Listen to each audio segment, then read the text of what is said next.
Welcome to This Explainer. You know, it's so easy to glance out the window, spot a raven hopping around looking for a quick snack, and just think absolutely nothing of it.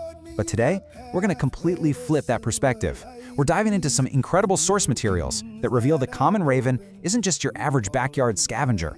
No, this bird is a highly intelligent ecological architect and a profound cultural world builder right along the Pacific Northwest coast. Okay, let's dive into this. Here's how we're mapping out our journey today. We'll start with the coastal raven's domain, move into how they bridge the ocean and the forest, look at the fascinating wolf-bird alliance, explore their role as creator, trickster, and teacher, and finally, look at how we're teaching all of this to the next generation. Let's get right into it. Part 1. The coastal raven's domain. So, the coastal raven actually thrives in a very specific environment. Sure, they're adaptable, but their absolute favorite spot? The unfragmented, rugged, old-growth coniferous forests of coastal British Columbia and Vancouver Island. The mountainous topography and those massive high sea cliffs create these perfect thermal updrafts, letting the ravens just soar for hours. And they are absolutely thriving out there. Our source data shows that breeding populations have seen a consistent 5% annual increase since the late 20th century. This incredible growth is basically driven by their behavioral plasticity, which is really just a fancy way of saying they are the ultimate opportunists. They know exactly how to exploit heavily contoured, complex landscapes to their absolute advantage. Now, what's really interesting about this slide is how ravens and the closely related northwestern crow completely partition their ecological niches. If you're on the coast, you'll see both, but they operate very differently. The raven dominates through sheer physical size and solitary territorial defense. They want those wild, intact landscapes.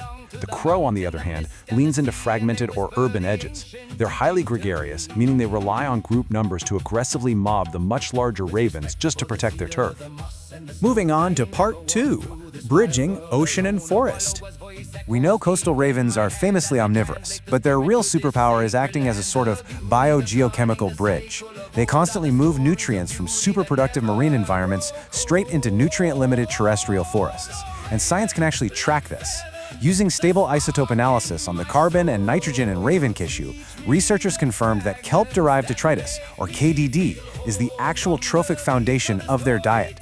Basically, the nutrients start in the kelp, move into intertidal creatures like clams and crabs, and then get assimilated right into the raven's body. They are literally built from the ocean. And the way they harvest those marine nutrients is just brilliant. They have this incredible learned behavior.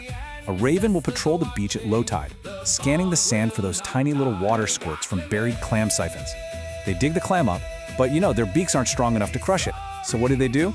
They fly up several meters and drop the clam onto rocks to completely shatter the shell. But here's the truly amazing part, the ecological impact. The ravens often fly these clams upland into the forest canopy so they can eat in peace. Those discarded calcium-rich shells then fall to the forest floor, which critically buffers the highly acidic, leached soils of the coastal forests. They're literally fertilizing the ocean with the ocean. How cool is that?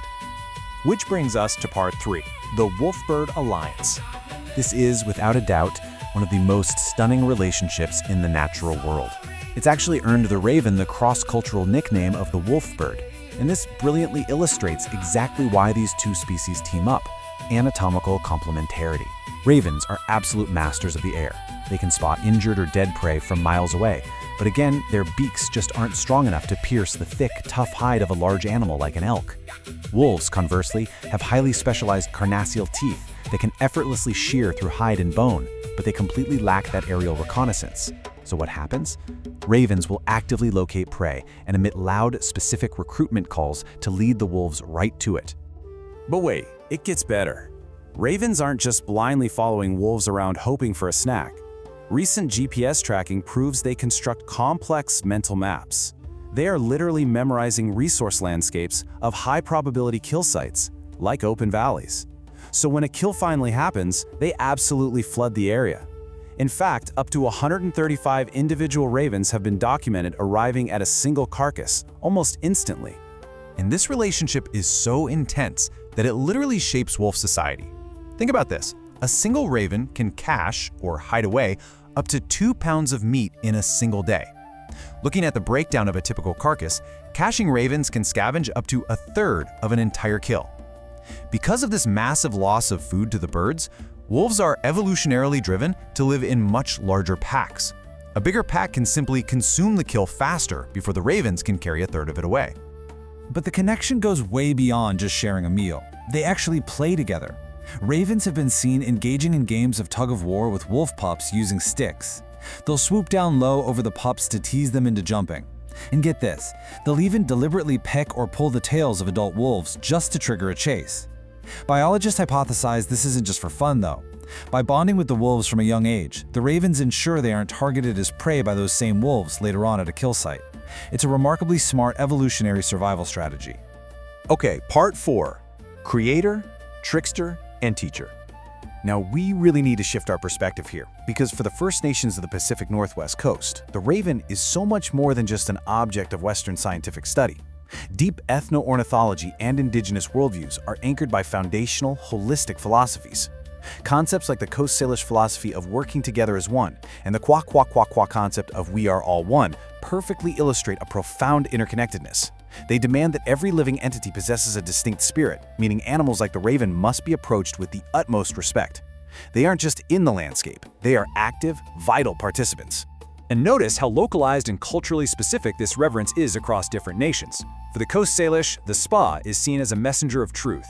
Out on the rugged outer coast, the Nucha-Nuth revere the Kushin as a crucial trophic helper, assisting humans in adapting to those extreme marine environments.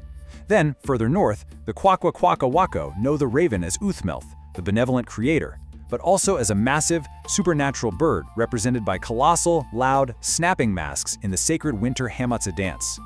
Throughout these incredibly diverse cultures, the raven embodies this fascinating duality. He is simultaneously the wise creator who shapes the physical, habitable world, but also a greedy, self-serving trickster. The famous oral narrative of Raven stealing the light captures this duality perfectly. The story goes that to steal the sun from a powerful chief, the raven actually transforms into a tiny pine needle, slips into the chief's drinking water, and is reborn as his grandson. Through crying and manipulation, he eventually tricks the chief into opening the box containing the sun. He grabs the light and escapes right through the smoke hole of the longhouse, with the soot permanently turning his pure white feathers pitch black. It's this brilliant narrative of creation born directly out of self-serving trickery. Let's move to the present day and see how this builds into modern cultural resilience, because language really is the key to all these relationships. The Qualicum First Nation has embarked on this incredible project to reawaken the Pentleach language, which had sadly been declared dormant in the mid-century after the passing of Joe Nimnum, the last fluent speaker, in 1940. By reconstructing words specifically tied to the coastal environment, words like laucan for mussel and chow for beach, the community is actively restoring their direct linguistic connection to the exact raven-shaped ecosystems we've been talking about. And that brings us to our final section, teaching the next generation. So how exactly are these converging scientific facts and rich indigenous epistemologies being passed down to youth today? Well, through some truly incredible, culturally responsive teaching. Take children's literature like Celestine Alex Coast Sailor's story, Why Ravens and Wolves Hunt Together. In it, a weak wolf pup is actually transformed into a raven by the creator so he can help his starving family locate game from the sky.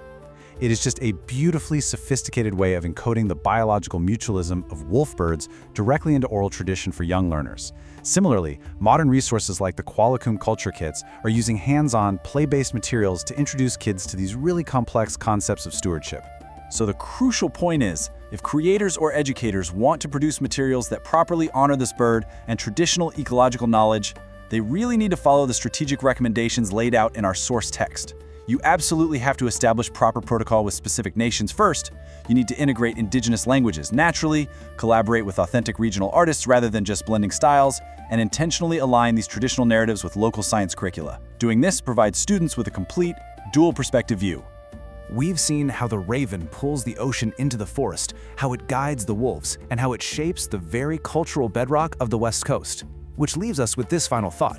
If the raven acts as a biogeochemical bridge in the forest and a cultural teacher in our communities, what other vital connections in our natural world do we miss when we only look through a single lens?